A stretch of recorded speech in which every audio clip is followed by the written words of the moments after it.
നമസ്കാരം. Raf talk ഫുട്ബോളിലേക്ക് ഏവർക്കും സ്വാഗതം. ബ്രസീലിയൻ ദേശീയ ടീമിൻ്റെ കോച്ചായിട്ട് കാർലോ ആഞ്ചലോട്ടിയെ നിയമിച്ചുകൊണ്ടുള്ള സ്റ്റേറ്റ്മെൻറ്റ് ഇറക്കുമ്പോൾ CBF അതിൽ വ്യക്തമായും കൃത്യമായും പറഞ്ഞ ചില വാക്കുകളുണ്ട്. ഫുട്ബോൾ ചരിത്രത്തിലെ ഏറ്റവും മഹത്തായ ദേശീയ ടീമിനെ ഫുട്ബോളിലെ ഏറ്റവും സക്സസ്ഫുൾ ആയ കോച്ച് നയിക്കാൻ പോകുന്നു എന്ന്. കാർലോയെ ചരിത്രത്തിലെ ഏറ്റവും സക്സസ്ഫുൾ കോച്ചായിട്ടാണ് അവർ അവതരിപ്പിക്കുന്നത്. വെറുതെയല്ല, നമ്മളത് പരിശോധിക്കുകയാണ്. കാർലോയുടെ പരിശീലക കരിയറിലെ നേട്ടങ്ങൾ. 1995-96 അദ്ദേഹം പരിശീലകനായിട്ട് വരുന്നത്. റഗിയാന എന്ന ക്ലബിലൂടെ, പിന്നെ Pharma, Juventus, AC Milan, Chelsea, Paris saint German, Real Madrid, Bayern Munich, Napoli, Everton, വീണ്ടും റയൽ മാഡ്രിഡ്.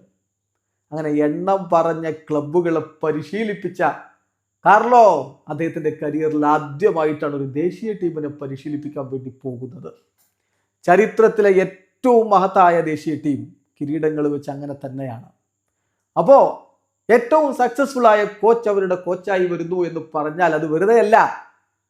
യൂറോപ്പിലെ ടോപ്പ് 5 ലീഗുകളിൽ 5ലും കിരീടം ചൂടിയ വേറെ ഏത് കോച്ചുണ്ടോ?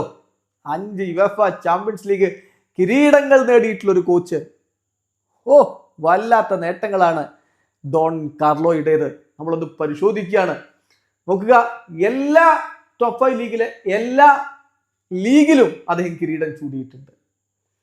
ചാമ്പ്യൻസ് ലീഗ് 5 തവണ എന്ന് പറഞ്ഞാൽ AC മിലാനൊപ്പം 2 തവണ, റയൽ മാഡ്രിഡിനോടൊപ്പം 3 തവണ. പിന്നെ ലീഗ് കിരീടങ്ങൾ ഇംഗ്ലണ്ടിലും സ്പെയിനിലും ഇറ്റലിയിലും ജർമ്മനിയിലും ഫ്രാൻസിലും അദ്ദേഹം നേടുകയുണ്ടായി. 30 കിരീടങ്ങളാണ് അദ്ദേഹത്തിന്റെ കരിയറിൽ അദ്ദേഹം കോച്ചായിട്ട് നേടിയിട്ടുള്ളത്. ഏറ്റവും ഒടുവിൽ അദ്ദേഹം റയലിനെ പരിശീലിപ്പിച്ചപ്പോൾ റയൽ അദ്ദേഹത്തിന്റെ കീഴിൽ 11 കിരീടങ്ങളാണ്, അക്യുമുലേറ്റഡ് 11 ടൈറ്റിൽസ് ആണ് നേടിയിട്ടുള്ളത്. അതിൽ 2 ചാമ്പ്യൻസ് ലീഗുകളുണ്ട്, 3 ക്ലബ്ബ് വേൾഡ് കപ്പുകളുണ്ട്. ഇനി അദ്ദേഹത്തിന്റെ കിരീടങ്ങളുടെ കൃത്യമായ വ്യക്തമായ കണക്കുകളിലേക്ക് പോയാൽ ചാമ്പ്യൻസ് ലീഗ് 5 തവണ, 2003-ലും 2007-ലും 2014-ലും 2022-ലും 2024-ലും. ക്ലബ്ബ് വേൾഡ് കപ്പ് 4 തവണ, 2007-ലും 2014-ലും 2022-ലും 2024-ലും. യൂറോപ്യൻ സൂപ്പർ കപ്പ് 5 തവണ, 2003, 2007, 2014, 2022, 2024 വർഷങ്ങളിൽ. പ്രീമിയർ ലീഗ് 1 തവണ 2010-ൽ ചെൽസിക്കൊപ്പം. പിന്നെ സ്പാനിഷ് ചാമ്പ്യൻഷിപ്പ് അതായത് ലലിഗ കിരീടം 2022-ലും 2024-ലും റയൽ മാഡ്രിഡിനോടൊപ്പം. ഇറ്റാലിയൻ കിരീടം 2004-ല് ഇറ്റാലിയൻ സീരിയയിൽ മുത്തമിട്ടു. 2013-ല് PSG-ക്കൊപ്പം ഫ്രഞ്ച് ലീഗ് 1-ൽ മുത്തമിടുന്നു.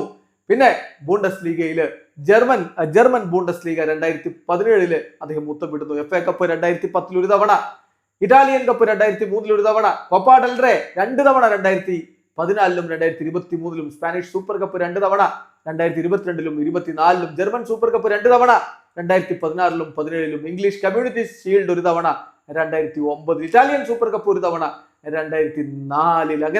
അങ്ങനെ കിരീടങ്ങൾ കൊണ്ട് അമ്മാനമാടി ക്ലബ് ഫുട്ബോളിലെ ഏറ്റവും മികച്ച പരിശീലകരിൽ ഒരാളായിട്ട് മാറിയ കാർലോ ആഞ്ചലോട്ടി ഇതാ ഒരു ദേശീയ ടീമിനെ പരിശീലിപ്പിക്കാൻ പോകുന്ന ചില്ലറ ടീമല്ല. ഫുട്ബോളിന്റെ ചരിത്രത്തിലെ ഏറ്റവും മഹത്തായ ദേശീയ ടീം, അത് ബ്രസീലിന്റെ കോച്ചായിട്ട് എത്തുന്നു കാർലോ ആഞ്ചലോട്ടി. എന്ത് സംഭവിക്കും? കാത്തിരിക്കാം. വീഡിയോ അവസാനിക്കുന്നു. ഫുട്ബോൾ ലോകത്തെ കുറിച്ച് വിശേഷങ്ങളുമായി റാഫ് ടോക്സ്.